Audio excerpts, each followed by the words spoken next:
ರಚಿತಾರಾಮ್ ಅವರ ಬರ್ತ್ಡೇ ಒಂದು ತುಂಬ ದೊಡ್ಡದಾಗಿ ನಡೀತಾ ಇದೆ. ಸಾಕಷ್ಟು ಜನ ಅಭಿಮಾನಿಗಳು ಬಂದಿದ್ದಾರೆ. ಅದೇ ರೀತಿಯಾಗಿ ಸ್ಯಾಂಡಲ್ವುಡ್ನಂತಹ ಕೆಲವೊಬ್ಬರು ನಟರು ಮತ್ತು ಏನಿದು ಆ್ಯಂಕರಿಂಗ್ನಲ್ಲೇ ತುಂಬ ಹೆಸರನ್ನು ಮಾಡಿದಂಥ ನಿರಂಜನ್ ಅವರು ಇವತ್ತು ನಮ್ಮ ಜೊತೆ ಇದ್ದಾರೆ.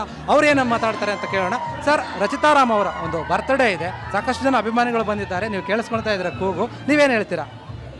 ಮೊದಲನೇದಾಗಿ ರಚಿತಾರಾಮ್ಗೆ ಹುಟ್ಟುಹಬ್ಬದ ಹಾರ್ದಿಕ ಶುಭಾಶಯಗಳು. ಆ್ಯಂಡ್ ಭಾಳ ಖುಷಿಯಾಗುತ್ತೆ, ಯಾಕಂದರೆ ಹೀರೋಗಳಿಗೆ ನಿಜವಾಗ್ಲೂ ಜನ ಸೇರೋದು, ಈ ಥರ ತುಂಬ ಜನ ಅಭಿಮಾನಿಗಳು ಬರೋದು, ಕೇಕ್ ಕಟ್ ಮಾಡಿಸೋದು ಇವೆಲ್ಲ ಸರ್ವೇ ಸಾಮಾನ್ಯ.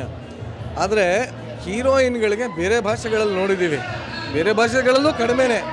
ಬಟ್ ನಮ್ಮ ಸ್ವಚ್ಛ ಕನ್ನಡದ, ಅಚ್ಚ ಕನ್ನಡದ ಒಬ್ಬ ಮುದ್ದಾದ ಹೀರೋಯಿನ್ಗೆ ಹೀರೋಗಿಂತ ಜಾಸ್ತಿ ಕ್ಯೂನಲ್ಲಿ ಬಂದು ಪೆಂಡಾಲ್ ಹಾಕಿ ಎಷ್ಟು ಜನ ಅಭಿಮಾನಿಗಳು ಸೇರ್ತಾ ಇದ್ದಾರೆ, ಏನು ಹೂವಿನ ಅಭಿಷೇಕ ಮಾಡ್ತಾಯಿದ್ದಾರೆ, ಏನು ಒಳ್ಳೆ ಒಂದು ಮನೆ ಸೈಜ್ ಕೇಕ್ ಕಟ್ ಮಾಡ್ತಾ ಇದ್ದಾರೆ. ಇವೆಲ್ಲ ಅಂದರೆ ಐ ಥಿಂಕ್ ರಚಿತಾ ಒಬ್ಬರೇ ಅಂತ ಕಾಣುತ್ತೆ. ನನಗೇನು ಖುಷಿ ಅಂದರೆ ಇವಾಗ ರಚಿತಾ ಮನೆ ಇದ್ದಿಲ್ಲ, ಇದ್ರ ಪಕ್ಕನೇ ನಮ್ಮ ಮನೆ ಇತ್ತು.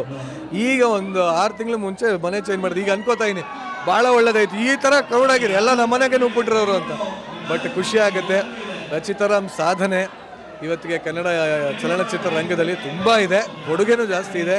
ಆ್ಯಂಡ್ ಈ ಥರ ಸ್ಟಾರ್ಡಮ್ ಒಬ್ಬ ಹೀರೋಯಿನಿಗೆ ಸಿಗೋದು ಅಂದರೆ ಸಿಕ್ಕಾಬಿಡ ಖುಷಿ ಆಗುತ್ತೆ. ಆ್ಯಂಡ್ ನನ್ನ ಮನಸಾರೆ ನಾನು ರಚುಗೆ ತುಂಬಾ ಹಾರೈಸ್ತೀನಿ, ಶುಭ ಕೋರ್ತೀನಿ. ಆ್ಯಂಡ್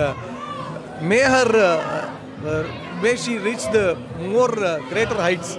ಯಾಕೆಂದರೆ ಇವಾಗ ಕನ್ನಡ ಅಷ್ಟೇ ಅಲ್ಲ, ಮೊನ್ನೆ ರಜನಿಕಾಂತ್ ಅವ್ರ ಜೊತೆ ಕೂಡ ಸ್ಕ್ರೀನ್ ಶೇರ್ ಆಗಿದೆ. ರಜನಿಕಾಂತ್ ಅವರು ಕಾಲ್ ಮಾಡಿ ವಿಶ್ ಮಾಡಿದ್ರು ಅಂತ ಕೂಡ ಹೇಳಿದ್ರು. ಈಗ 100% ಮಾಡ್ತಾರೆ. ಬಟ್ ಬರೀ ತಮಿಳ್ ಅಷ್ಟೇ ಅಲ್ಲ, ತೆಲುಗು, ತಮಿಳ್ ಎಲ್ಲ, ಹಿಂದಿ ಎಲ್ಲ ಕಡೆನೂ ಪಸರಿಸಬೇಕು. Rachita Ram should be a global star ನನ್ನ ಪ್ರಕಾರ. Because she has all the potential. ಅವ್ರಿಗೆ ಆ ಕೆಪಾಸಿಟಿ ಇದೆ, ಕೇಪಬಿಲಿಟಿ ಇದೆ, ಕಲೆ ಇದೆ, ಮತ್ತು ಎಲ್ಲದಕ್ಕಿಂತ ಹೆಚ್ಚಾಗಿ ದೇವರ ಆಶೀರ್ವಾದ ಇದೆ. ರಚಿತಾಗಿ ಇನ್ನೂ ಇನ್ನೂ ಇನ್ನೂ ಇನ್ನೂ ಇನ್ನೂ ಒಳ್ಳೆಯದಾಗಲಿ, ಅಭಿಮಾನಿಗಳ ಪ್ರೀತಿ ಇನ್ನೂ ಇನ್ನೂ ಇನ್ನೂ ಇನ್ನೂ ಜಾಸ್ತಿ ಸಿಗ್ತಾರೆ. ಅವರು ಮಾತಾಡಿದ್ದಾರೆ ಏನಂತಂದರೆ, ಸಾಕಷ್ಟು ಜನ ಹೀರೋಗಳ ಅಭಿಮಾನಿಗಳು ಬಂದಿದ್ದಾರೆ, ಅದರಲ್ಲಿ ಮುಖ್ಯವಾಗಿ ಎಲ್ಲರಿಗಿಂತಲೂ ಜಾಸ್ತಿ ಡಿ ಬಾಸ್ ಅವರ ಅಭಿಮಾನಿಗಳು ಬಂದಿದ್ದಾರೆ. ಅದು ನನಗೆ ತುಂಬ ಖುಷಿ ಆಗುತ್ತೆ, ಮತ್ತು ಅವ್ರು ನನ್ನ ಗುರು ಅಂತ ಅವರೇ ಹೇಳ್ಕೊಂಡಿದ್ದಾರೆ. ಇದ್ರ ಬಗ್ಗೆ ನೀವೇನು ಹೇಳ್ತೀರಾ? ಇಲ್ಲ, ಖಂಡಿತ ಅದನ್ನು ಅಭಿಮಾನಿಗಳು ಹೇಳೋದಲ್ಲ. ರಚ್ಚುನೇ ನೀವು ಯಾವುದೇ ವೇದಿಕೆಯಲ್ಲಿ ಕೇಳಿದ್ರು ಯಾರು ನೆನಪಿಸ್ಕೋತೀರಾ ಅಂತ.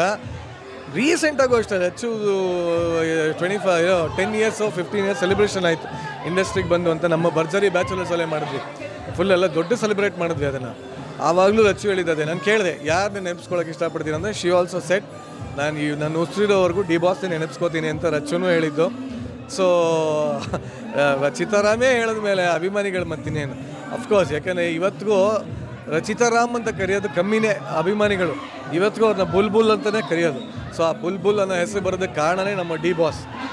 ಅವರ ಒಂದು ಸಿನಿಮಾದಲ್ಲಿ ಇವರ ಒಂದು ಚೊಚ್ಚಲ ಅವಕಾಶ. ಸೊ ಅಫ್ಕೋರ್ಸ್ ಅದು ಅವರಿಬ್ಬರು ನಡುವೆ ಇರೋವಂಥ ಒಂದು ಬಾಂಧವ್ಯ. ಅಭಿಮಾನಿಗಳು ಕೂಡ ಅವರಿಬ್ಬರನ್ನ ಒಟ್ಟಿಗೆ ನೋಡೋದಕ್ಕೆ ಇಷ್ಟಪಡ್ತಾರೆ. ಬಟ್ ನನ್ನ ಆಸೆ ಏನು ಅಂದರೆ, ತಿರ್ಗಾ ರಚ್ಚು ಮತ್ತು ನಮ್ಮ ದಚ್ಚು ಕಾಂಬಿನೇಷನ್, ಅಂದರೆ ರಚಿತಾರಾಮ್ ಅವರು ನಮ್ಮ ಡಿ ಬಾಸ್ ಅವ್ರದ್ದು ಕಾಂಬಿನೇಷನಲ್ಲಿ ಸಿನಿಮಾ ಇನ್ನೊಂದು ಬರಬೇಕು. ಅದು ನಿಜವಾಗ್ಲೂ ಅಭಿಮಾನಿಗಳು ಒಳ್ಳೆ ಹಬ್ಬ ಅಂತ ಹೇಳೋಕ್ಕೆ ಇಷ್ಟಪಡ್ತೀನಿ. ಖಂಡಿತವಾಗ್ಲೂ ಇದಿಷ್ಟು ನಿರಂಜನ್ ದೇಶಪಾಂಡೆ ಅವರಂತಹ ಮಾತು. ಏನು ರಚಿತಾರಾಮ್ ಅವರ ಒಂದು ಬರ್ತ್ಡೇಲಿ ಅವರು ಕೂಡ ಭಾಗವಾಗಿದ್ದಾರೆ, ಅನೇಕ ಒಂದು ವಿಷಯಗಳನ್ನು ಹಂಚಿಕೊಂಡಿದ್ದಾನೆ. ಕ್ಯಾಮ್ರಾ ಪರ್ಸನ್ ಗಿರಿ ಜೊತೆ ಬಿಮೇಶ್, ಫ್ರೀಡಮ್ ಟಿವಿ, ಬೆಂಗಳೂರು.